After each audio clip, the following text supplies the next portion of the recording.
طلع البدر علينا من ثنيات الوداع وجب الشكر علينا ما دعا لله داع أيها المبعوث فينا جئت من أمر المطاع جئت شرفت المدينة مرحبا يا خير داع সবাই পড়েন طلع البدر علينا من ثنيات الوداع وجب الشكر علينا ما دعا لله داع সুবহানাল্লাহ পড়েন। ঢোল বাদ্য বাজানো এটা হারাম, অশ্লীল গান বাজনা হারাম, নাচানাচি হারাম। আমরা বললাম আল্লাহ বিনোদনের একটা মাধ্যম তো আমাদের লাগবে। ইসলাম বলল ইসলামী নাশিদ যদি তুমি গাও সেটা হালাল।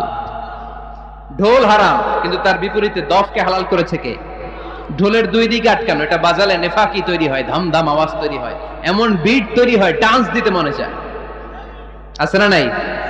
প্রায় মাঝে মাঝে দেখি ওই গায়ে হলুদের অনুষ্ঠানে ইত্যাদি ইত্যাদি অমুক অনুষ্ঠানে বাসার ছাদের উপরে এমন বিটে হেভি মিউজিক্যাল ইনস্ট্রুমেন্ট দিয়ে এমন গান ছাড়ে পুরো এলাকাটা কাঁপে। ওনাদের সাথে দুম্মা চলে, দুম্মা চলে, খালি কি চলে?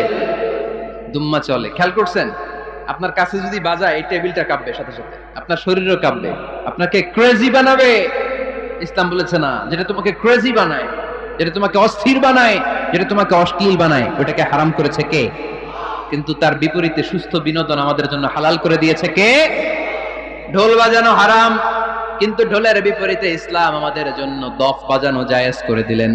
আল্লাহর হাবিব সাল্লাল্লাহু আলাইহি ওয়াসাল্লাম যখন মক্কা থেকে হিজরত করে মদিনাতে গেলেন, মদিনার সানিয়াতুল ওয়াদা নামক জায়গায় মদিনার আবাল বৃদ্ধ বনিতা সাহাবারা, নারীরা, পুরুষেরা, ছোট্ট সোনামণিরা দফ হাতে নিয়ে বিশ্বনবীকে ওয়েলকাম জানাতে শুরু করলো। তালাআল বাদরু আলাইনা